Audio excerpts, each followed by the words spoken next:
साहब, मैं आपका ट्वीट भी देख रहा था जिसमें आपने अख्तर हुसैन साहब के मुस्ताफ़ी होने के मतलब अपने दिए। मैं चाहूँगा कि आप कैसे देखते हैं, आपके मुंह से ही सुनवा देते हैं नाज़रीन को बजाय इसके मैं आपका ट्वीट पढ़ूं। जी देखें, ये बहुत ही सारे जो जुडिशल कमीशन के मेंबरान हैं, जजेस भी और दीगर जो मेंबरान हैं, उनको ये देखना चाहिए कि अब पाकिस्तान बार काउंसिल के भी जो नुमाइंदे थे जुडिशल कमीशन में, उनकी भी बस हो गई। उन्होंने भी कहा कि ये जिस तरीके से जो अपॉइंटमेंट्स हो रही हैं वो उनका कॉन्शियंस उन्हें इजाज़त नहीं देता कि वो इस जुडिशल कमीशन में कंटिन्यू करें। मैं समझता हूं कि बेहतर तो शायद ये होता कि डे वन से रेजिस्टेंस होती, उसमें जिस तरीके से आईनी बेंचेस बनाई गई, जिस तरीके से कोर्ट पैकिंग की गई, मगर ये एक बड़ी बात है कि पाकिस्तान बार काउंसिल के जो नुमाइंदे हैं और जो अख्तर हुसैन साहब बड़े रिस्पेक्टेड सीनियर लॉयर हैं, ये शायद उनका 6ठा साल है, 3 बार लगातार पाकिस्तान बार काउंसिल ने उनको नॉमिनेट किया है एज मेंबर जुडिशल कमीशन, और उनका यहाँ मुस्ताफ़ी होना कि ये कहना कि जिस तरीके से इस्लामाबाद हाई कोर्ट में ट्रांसफ़र्स किए गए हैं तो उनका ज़मीर इजाज़त नहीं देता कि वो उसमें कंटिन्यू करें जुडिशल कमीशन में। तो ये जो जज साहिबान भी जो जुडिशल कमीशन में बैठे हैं, उनको भी इस चीज़ पे सोचना चाहिए कि किस हद तक जुडिशरी की जो सबजुगेशन है वो बर्दाश्त करने के लिए तैयार है। जी, मैं आपके ट्वीट में देख रहा था कि एक किस्म का ये अदलिया के तशख़्ख़ुस के ऊपर एक थप्पड़ है कि उनका बहरहाल सिंबॉलिकली इस तरीके से करना। मतलब एक तबका था जो ये कहता था कि ये आप जो समझ रहे हैं आईनी अदालतों पे हैं, बहरहाल जज ही होते हैं, वो आएंगे तो ज़रूरी नहीं है कि वो बिल्कुल एग्जेक्टिव के उसके मुताबिक चलेंगे और वहाँ से रेसिस्टेंस आएगी। मगर हमने देखा कि स्वाय सिंध हाई कोर्ट के एक जज के जिन्होंने इस्तीफ़ा दिया कि मैं आईनी अदालत का हिस्सा नहीं बनना चाहता, जनरली एक कैपिचुलेशन कह लें या एक सबमिशन कह लें, हमें जज हजरात की तरफ से वो रेसिस्टेंस मज़ामत नज़र नहीं आई। देखें, जो जुडिशल कमीशन बनाया गया उसमें एक तो आईनी बेंच के सरबराह को उसमें शामिल किया गया, और आईनी बेंच के जो सरबराह हैं वो फिर दोबारा हुकूमत ने ही बेसिकली सिलेक्ट किया। दूसरा, आप देखें कि रेजिस्टेंस जो है, अगर आप सुप्रीम कोर्ट में देखें तो 4-5 जजेस ने, एक मंसूर अली शाह और अकील अब्बासी साहब ने एक ऑर्डर के थ्रू, उसके बाद 4 जजेस का जिसमें अतहर मिनल्ला साहब, मुनीब अख्तर साहब, शायद आयशा मलिक साहिबा शामिल थी, उन्होंने ख़त भी लिखे हैं। यहाँ सिंध हाई कोर्ट में ये जस्टिस उमर सयाल साहब ने ये आईनी बेंचेस में बैठने से इनकार कर दिया। इस्लामाबाद हाई कोर्ट में 5 जजेस ने बाकायदा पिटिशन फाइल की हुई है। तो ये कहना कि बिल्कुल रेजिस्टेंस नहीं आई, वो मैं समझता हूँ एक्यूरेट नहीं होगा। मगर ये ज़रूर है कि बाकी जज साहिबान को भी सोचना चाहिए, और जिस तरीके से अख्तर हुसैन साहब ने भी बहरहाल जुर्रत का मुजाहरा किया। अब ये अलग बात है कि अब उनके बाद कौन आता है पाकिस्तान बार काउंसिल की तरफ से जो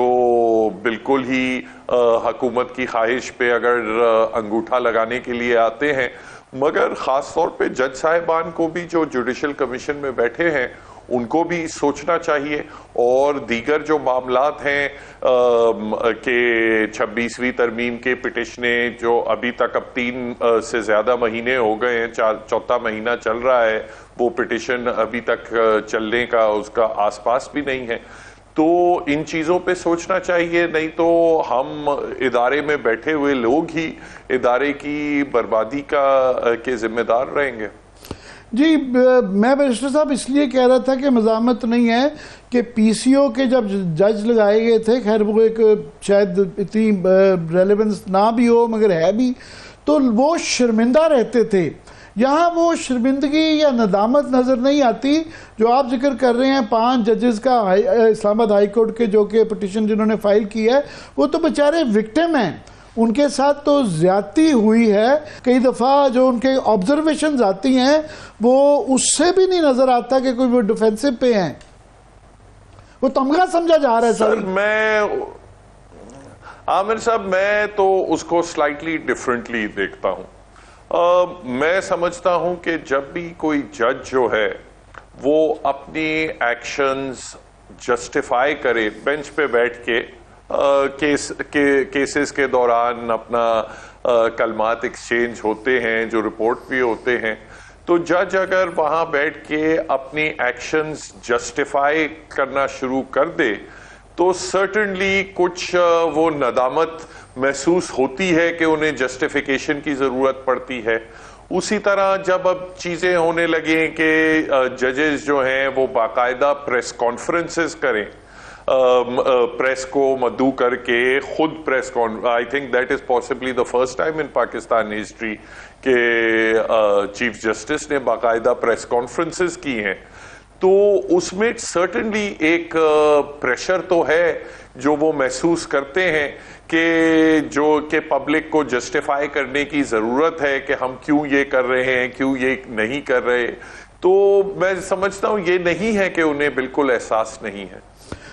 मगर चीफ जस्टिस साहब का ये जो हाल ही में प्राइम मिनिस्टर और उनके पूरी टीम के साथ जो मुलाकात और जिस तरीके से वो फिर तस्वीरें पब्लिक आई और उसके बाद जो प्रेस रिलीज गवर्नमेंट की आई कि उसके अंदर उन्होंने सियासी सिक्योरिटी के ऊपर, सियासत के ऊपर, बलूचिस्तान के मिसिंग पर्सनस के ऊपर और इवन इकोनॉमी के ऊपर हुकूमती प्रेस रिलीज के अंदर जिक्र किया गया, जिसका डिनायल अभी तक सुप्रीम कोर्ट से नहीं आया। उन मुलाकातों का किए जाना और उसके बाद फिर जो है अपोजिशन के साथ, पीटीआई के साथ भी मुलाकात करना, तो ये क्या मुनासिब कॉन्डक्ट है? देखिए, मैं समझता हूं कि ये चीफ जस्टिस का कोई काम नहीं है कि वो गवर्नमेंट से नेशनल सिक्योरिटी के ऊपर या मईशत के ऊपर वो गुफ्तगू कर रहा हो। माजी में चीफ जस्टिस को कुछ ऐसे एडमिनिस्ट्रेटिव मामलात होते हैं जिसमें गवर्नमेंट की कोऑपरेशन की जरूरत होती है। माजी में तो ऐसा हुआ है कि या रजिस्ट्रार की जिम्मेदारी लगाई जाती है कि आप गवर्नमेंट से इस पे बात करें, या अटॉर्नी जनरल को मद्दू किया जाता है कि ये इश्यूज हैं, ये आप गवर्नमेंट से टेकअप करें। मगर बाकायदा यूजुअली चीफ जस्टिस अवॉइड करते हैं private meetings with government heads, क्योंकि उससे एक आंसर आता है कि शायद कोई पार्शियलिटी ना हो। गवर्नमेंट आफ्टर ऑल सबसे बड़ी लिटिगेंट होती है केसेस में, इसलिए माजी में तो कोशिश की गई है कि इस किस्म की निजी मीटिंग्स ना हो। दूसरी तरफ और मीटिंग्स में भी गवर्नमेंट की तरफ तो कहा है, जो सुप्रीम कोर्ट की का प्रेस रिलीज आई थी उसमें तो कहा था कि